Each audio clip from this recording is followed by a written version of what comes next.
maybe you don't. Do you believe? I don't know if I do anymore. Do you believe? Let me know when you have time. Welcome to the Do You Believe edition of Basketball Illuminati. I'm Zach Harper. That's Dakhil. That's International Wosny Month.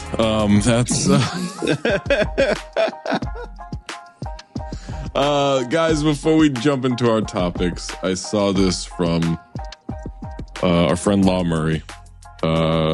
Clippers destroy the Timberwolves last night, 153-128. They are great win, 33-32 after starting 6-21 this season. And on the giant ring screen above, they post a picture of, who is that? It's Chris Dunn. There's Kobe Sanders. Obviously, some players in warm-ups. Brooke Lopez is hovering there in a huddle around Ty Lue during a timeout. History. And it says, NBA history, only team to move above 500 after falling at least 15 games below 500 in the same season. Now, it is NBA history. There was and I don't know what they have now. There was remember when like on Twitter teams had these like personalized hashtags where you would hashtag and they'd put like a little cool like emoji logo of the team next to it automatically, right? And there was a time, again, I don't know when this stopped, but there was a time where for the Clippers, their hashtag was hashtag it takes everything. Which I thought, that's awful, because that means you guys are so bumbling that it takes everything to win a basketball game or to be successful. And I'm like, I don't think you thought this out. Like the Jazz one, hashtag take note. Sure, there's a Jazz pun in there. Take note of what's happening. Makes sense. It takes everything. Kind of bleeds into NBA history. Look. We fucking sucked for the first 27 games, but look at us now. Like, what are we doing? Don't point that out. Point out the success. Like, hey, winners of what are they? Winners of 26 of our last 45 games or whatever that is. Like, sure, absolutely. We're above 500. We're above 500. Yeah. Hey, moving on up the standings, whether that's true or not. I don't know if they moved up the standings. But what? You're gonna put that in the stadium? Make a banner. Because if they somehow had achieved the number one seed, win the division, sure, achieving 500 basketball, above 500 they're above 500. No team has ever one done game that. above, being one game above. Yeah. It's just not a feat worth celebrating. It's NBA history. This is not. Sure, it might be history, but we don't need to celebrate all history. If Chris Dunn, I don't know what the record is, but if he goes 0 for 19 in a game, and that's NBA most misses in a game without a make, they're going to put that on the screen? It's ridiculous. It's very much look at us, look at me. We were so bad. But now we're good. I want to offer up a consulting business where it's look, just run some of this stuff by me, okay?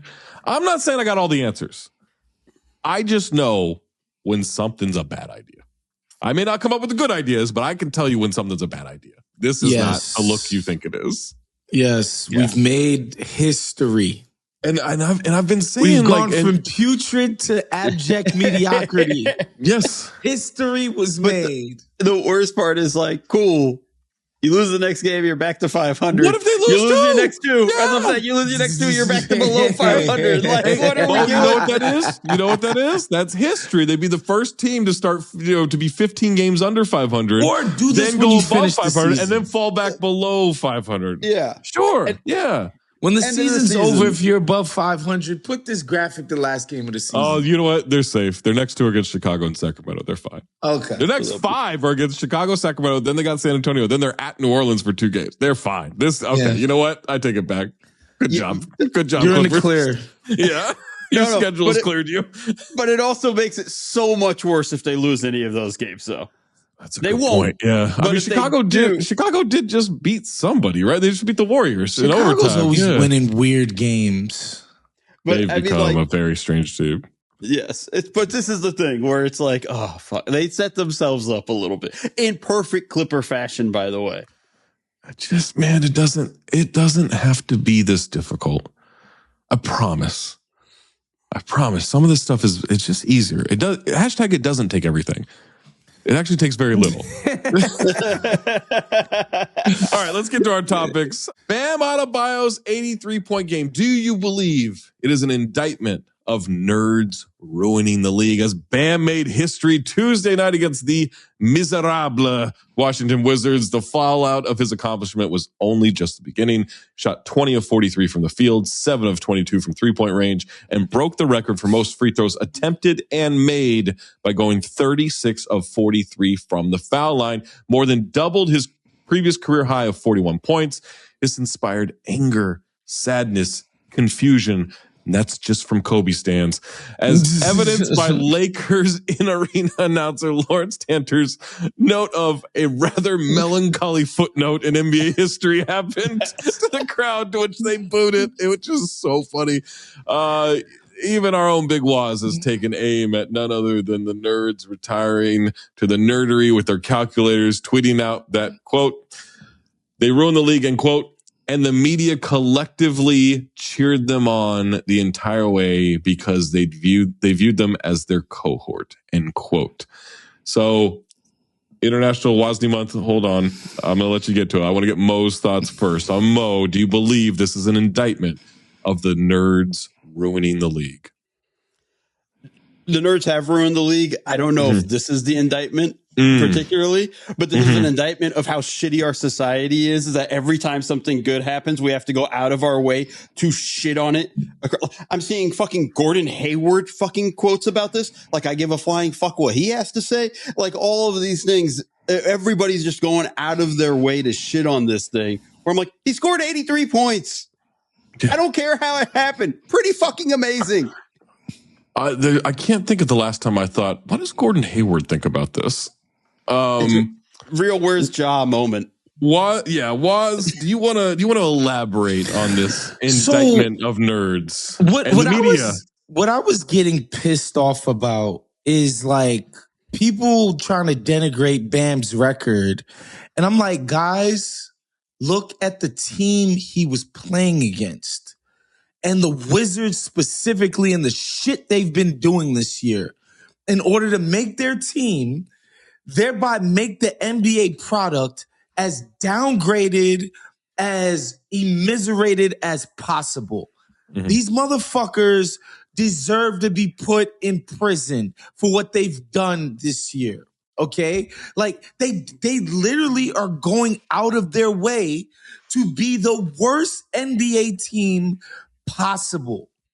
And so to me, the Bam record happens in a context where it's like, yeah, guys, Bam Adebayo is not the kind of guy we ever thought could score 83 points in an NBA game, but against the fucking Washington Wizards, who, again, the media tells me they have no choice. No choice. They can't do anything else. What are they supposed to do? Because if they fucking play Trae Young, thereby making themselves slightly more competitive, they'd have 0.0000% less of getting fucking Cam Boozer. Like, what the fuck are we talking about? After watching the last 4 years, I can promise you, Trae Young's not taking them out of the cellar. That was actually might help them in their cause. What I mean about the media's complicity is, like, whenever I read or listen to somebody talk about this, when they traded for both AD and Trae Young, who they basically brag to the media, because people are like, well, this kind of contradicts with your tanking ambitions. Like, you think those guys are playing? Of course not. Right. They basically bragged because they didn't want to be competitive in professional fucking sports. Not this year. This is fucking crazy, bro. It's insane. I'm sorry. And people saying, oh, they have no choice. That's bullshit, bro. You're choosing to be math dorks instead of honoring some level of fucking integrity. What the fuck? Like, what's so bad about integrity? What's so bad about principles? What's so bad about trying in professional sports? Oh, no, but hold on, was. Trying's not cool. No. Right. You got to be nonchalant. Right. You got to be nonchalant in the win column. You got to be nonchalant everywhere. And the reason why I implicate the media is because the coverage is, the Wizards were not getting killed for this. People were just like, this is the incentive. They're following incentives and they're optimizing the incentives and the incentivization. I'm like, guys, I understand all of that. They don't have to do it like this, bro. Right. Yeah. They don't have to. And also, well, don't trade for AD and Trae Young then. This have your cake and eat it too mentality, where it's like, I trade for these guys and I keep them out. Oh, I'm stashing them, just like motherfuckers used to do with draft picks in Europe. Oh, I drafted a Euro, I stashed them away. Except these motherfuckers are trading for NBA players and stashing them at their fucking houses. This is nuts. I feel like I'm going fucking crazy. And this shit about the GMs and the teams, they have no choice. No choice. This is so smart. It's not smart. And in fact, it's brilliant. You're fucking shooting your nose to spite your face or whatever, because what you're doing is you're downgrading, you're eroding the trust of the public. In the long term, and I'm not going to get on an Ethan ratings kick, but motherfuckers don't care about your sport as much as they used to. And shit like this is why. Because there was a time where Bam could score his 83 points, even if he gamed the system a little bit for more possessions, and people would just be like, he dropped 83. But because this, all they do is bullshit. It's all of it. It's the fouling up three. Why? Play fucking defense, bro. That rule's got to go. Yeah, that rule's got to go. It's hard, but the math says it's optimal. It's the math. I'm like, yo, these motherfuckers, they just don't care. They don't care about quality. They don't give a fuck. And the idea that you're making the product more shit, as if that's not going to hurt every single team down the line when your product is viewed as garbage, is crazy. It's so short-sighted. Again, so you get Cam fucking Boozer, or you get the fucking kid from North Carolina, or whoever, who nobody is convinced is better than an Ant Edwards. Or I used Evan Mobley yesterday because I like Evan Mobley. I think he's a really good player. Nobody thinks this guy is a franchise changer.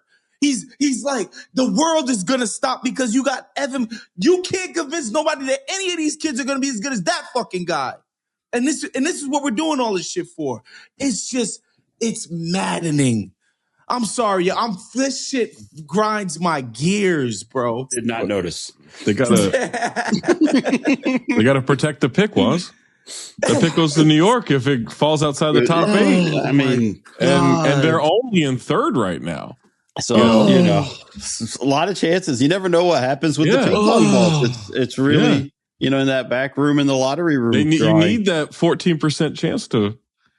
No, this is why we need the weighted lottery. This is why we need the weighted lottery. But I'm told, teams are going to tank out of the playoffs if we unweight the lottery. They're going to tank out of the playoffs to get a 7% chance at winning the number 1 pick. Tell that to a player who wants that playoff bonus. We can't, guys. We can't possibly unweight the lottery. We can't do it. Teams are going to tank out. The integrity of the league is going to be gone, as opposed to what just happened. It's like, bro. People are mad at the Heat. One, you just don't like the Heat. That's fine. Yeah. And you don't have to like the Heat. People, like certain people don't like the Heat. And 2, like, how are you mad at anybody but the Wizards in this scenario? Can we go one step further even? Yeah. Because, like, first off, I've never seen the number of coaches in press conferences shit on it, from Ime to JJ and their comments. But then Keefe comes in. You have some fucking nerve, Brian Keefe. When he fucking said, yeah, 4th quarter wasn't basketball. If only you had a fucking chance to do something about it. What would you know about what basketball looks like? People complaining about the extra possessions again. I watch NBA basketball every night. Sometimes a player's killing you. You do what you have to get the ball out of his hands. Yeah. He's in a hard double. That's a hard. You guys were too incompetent to stop Bam Adebayo with 4 guys on him. He had 4 guys on him like he's fucking Teen Wolf. The funniest thing of this all, because everybody's all hung up on the free throws, they were almost all fouls. They were It's all not fouls. even Like, close. It's not even like, I'm like, so when you're going out there going like, well, it's not basketball out there because they're okay, fine. How about you just teach your team how to play defense? Right. Yo, Mo, and this is all the shit that gets on my nerves.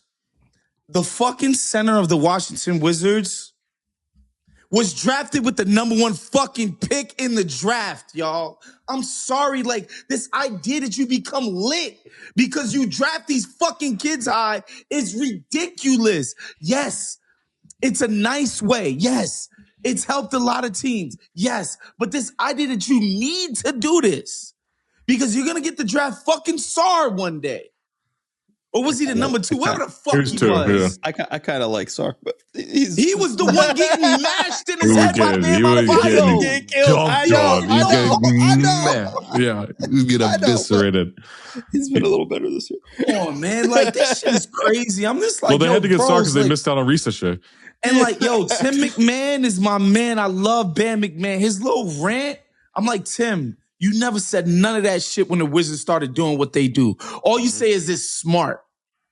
It's good for them. We've done the other thing about these possession stuff. That's the story in the Wilt game where he got 100. They were fouling like fucking crazy to get him more Like, possessions. Oh shit, he might get 100. Foul. Yeah, like that's like, so it's like, what are and for if anybody's ever going to break Bam's record or something, it's going to be similar conditions to this. Playing against the dog shit team, and it's going to be one of those things. Do me a favor, go watch the final 3 minutes of that Kobe 81. You tell me how necessary those final points were, as he knew, second most in history is 78. I can get into 80s. Yeah. Fuck out of here. His last 7 points were free throws. We're going to bitch about everything. We just have to complain about everything. No, man. Being up 27 and fouling and get the ball back. Everybody, that's bullshit. Shut the fuck up, bro. I'm sorry. I'm sorry. Your teammates don't love you enough. I'm sorry. Your teammates don't love you enough. You don't know shit about basketball if that's your take. And you don't know shit about basketball history. The other team has to fucking play defense. Mm-hmm. You're mad that they couldn't play defense against Bam fucking Adebayo. Like, what?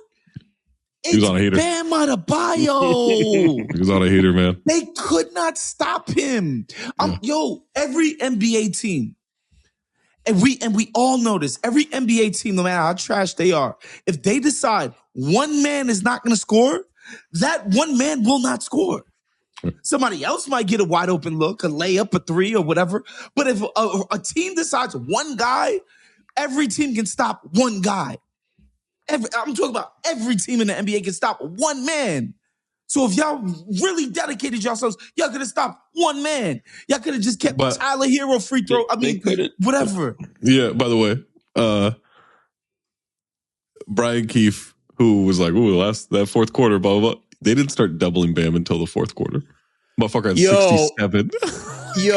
Like, that's some Sam Mitchell shit. Like, that's ridiculous. Like, you gotta, like, but hey, that wasn't basketball out there. Like, that was, I agree. Most Wizards games, I watch them. They're not basketball. Let's go to our next topic, guys. Do you believe the Lakers are better without LeBron James? First of all, happy International Women's Week. Okay. I know we've been talking about the Lakers a lot recently, but LeBron hasn't played in a week and they've won 3 straight without him, bringing their record with Luka and Austin Reeves without LeBron to 10-2 this season.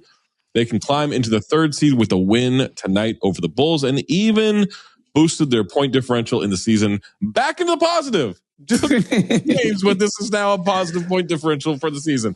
So would the Lakers have better luck in the playoffs without LeBron? Mo, what do you think? Kind of. And I only say it because they actually have some, instead of having 3 terrible defenders on the floor at the same time, it's just 2.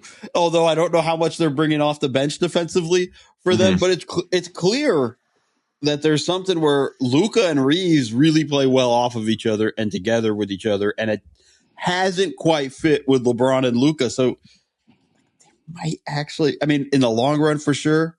Of course, also like this team is still not good, even with or without LeBron. This team's bad. Yeah. You can't put everything into this statistic, but they are a positive net rating without LeBron James, and they're a slight negative with him on the court this season. But I mean, Waz, I don't know what you can do. You kind of married yourself for the rest of the season. I mean, watching it just feels like roles are more defined, and people just seem to thrive in those roles better when LeBron is not out there. Yeah. But also, let me add this: they're not trying to compete for a championship this season. That's been very clear. I mean, here's the thing: are they better or are they not better? Doesn't matter. They play better. Like, so it's your answer. They play better when he's not there. Yeah. So you could say like, oh, the talent is less or whatever. They don't play as well. And so I think the answer is yes. And again, he's fucking 49 years old, bro. Why should I be shocked that he's not thriving? Right? I don't understand the shit we do with LeBron. I get it. He's still famous. He's not a superstar anymore. I don't want to say he's just a guy, but he's kind of just a guy out there.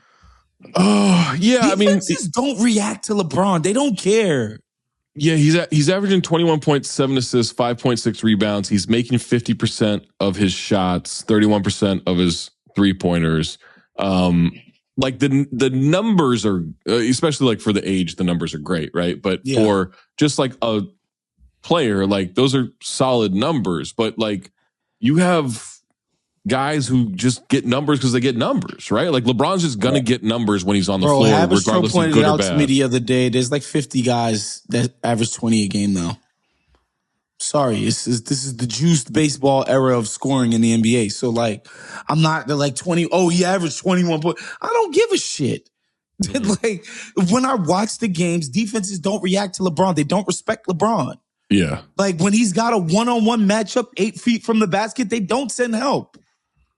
When he tries to run a pick and roll, they just switch it. It don't matter how big, fat, and slow the big man is. They just switch him on to LeBron. Like defenses don't respect you. So like again, this is another thing. It's just LeBron is famous. LeBron's one of the best players ever. LeBron, we get it. He's not that good. He's just not. Oh, Mo, I thought you wanted to say something. No, I was going to let that sit. I was just going to let that sit. They just watch the Lakers play defenses. They can get Austin Reeves. I'll say this. He picks and chooses his moments, right? Yeah, because he's old now, right? Yeah. It's like what you say. say. You have to do it every possession. Like he can't do it every possession. He can't. It was a slow delineation where it was LeBron took over, or a slow decline, excuse me, when it was LeBron could take over an entire game. Right. LeBron can take over an entire half. So LeBron can take over a quarter. And now it's two possessions. You know, it's cinched. Guys, do you forget that he sacrificed his double figure streak to get a win this season? He sacrificed. He passed up the shot, kicked it to Rui in the corner, bucket, ball game. Bro, he's not good enough to just dominate scoring, bro. Game like changer. Again. Austin and Luka, when they have the ball, defenses are afraid. They are. Defenses react in like semi-panic manners to both of those guys on the ball, you know? And when they're moving around, like defenses allocate extra resources to them. With LeBron, it's just like, whoever the matchup is fine. It don't matter. I'm talking about 1 through 5. They don't give a fuck. Like smaller, quicker guy, you're not going to beat him up. You don't think Denver's worried when Jonas Valanciunas is switched out on LeBron? They're a little bit worried about that. They're a little bit worried about. Let's just be, or the Rockets when Şengün ends up on him, like they're worried about that a little bit. I think the Rockets are worried about Şengün just in general. I don't know that it's a LeBron. The Rockets situation is looking bad. Yeah, beyond. All right, let's move on to a situation that's looking good. Do you believe the Orlando Magic have turned the corner? It's been a whole month since Waz hit the group chat with our favorite adage, quote, "The Magic stink." End quote. Magic have won 5 straight for the first time this season with the third best offense, defense, and net rating, culminating in a victory over the Cavs Wednesday night, who also stink.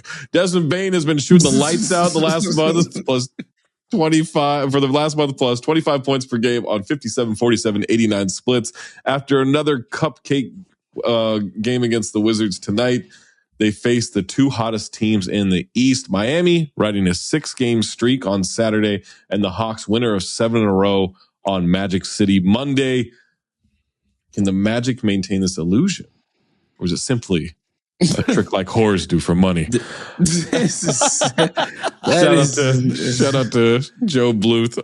Waz, do the Magic no longer stink? Have they turned the corner? The Magic no longer stink, but I still don't take them seriously as a team. I will say the Cleveland game, Doris kept pointing it out. Paolo has made some adjustments in terms of the quickness that he's making decisions. Like, he's getting it out of his hand quicker, or he's tacking quicker. He's just better in his diagnosis of what defenses are doing. It's not the dribble, long plotting, isolation stuff that it was for most of the year, quite frankly.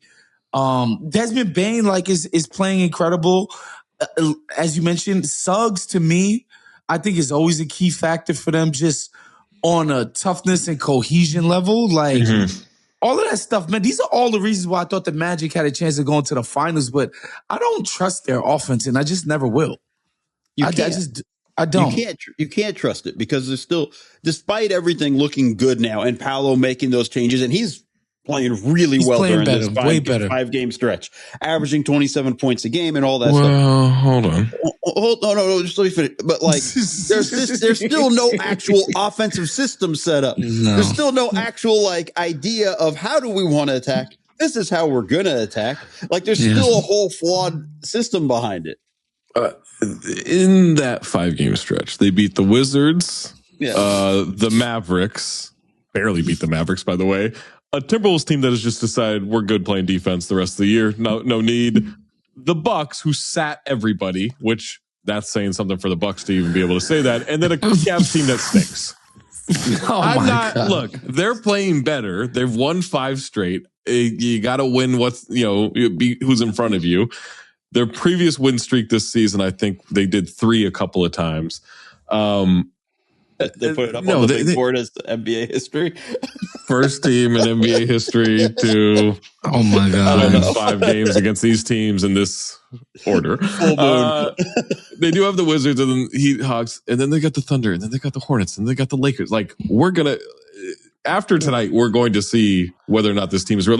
Mosley and Paolo do not like each other. No, they don't mesh, and that is eventually you don't get to play the Wizards all the time. Yeah, he's not long for this world. I could say this.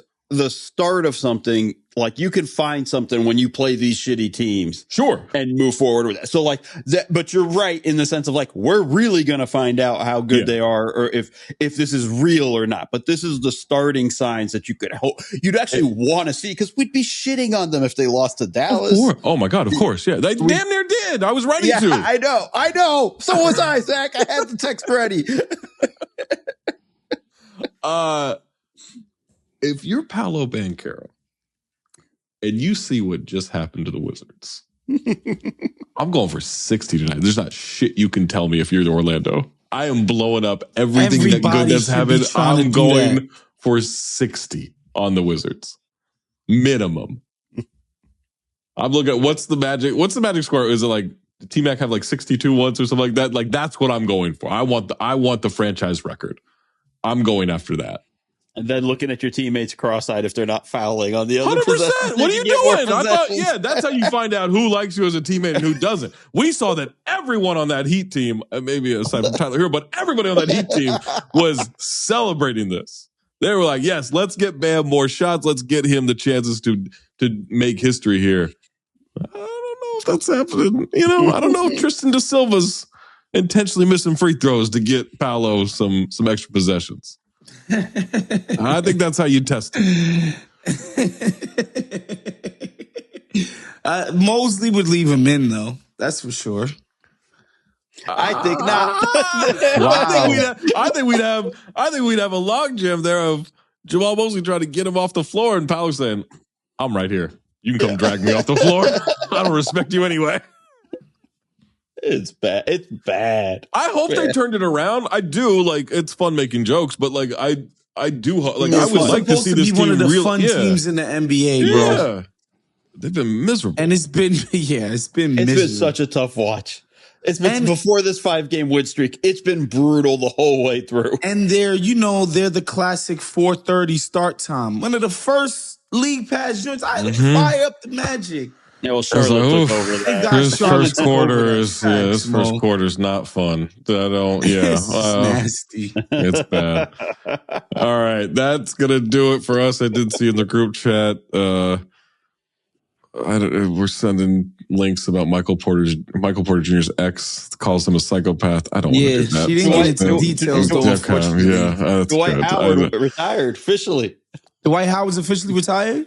From all basketball. All basketball. Okay. Yeah, all leagues, yeah. Isn't he? I guess he has time for other things now. Okay, for International Wosny Month, for Mo Dakhil, for Anthony Mays, I'm Zach Harper. Today's not the day to keep your third. No, today's not the day. Just stay out of the rabbit hole. Yeah. No, we're not.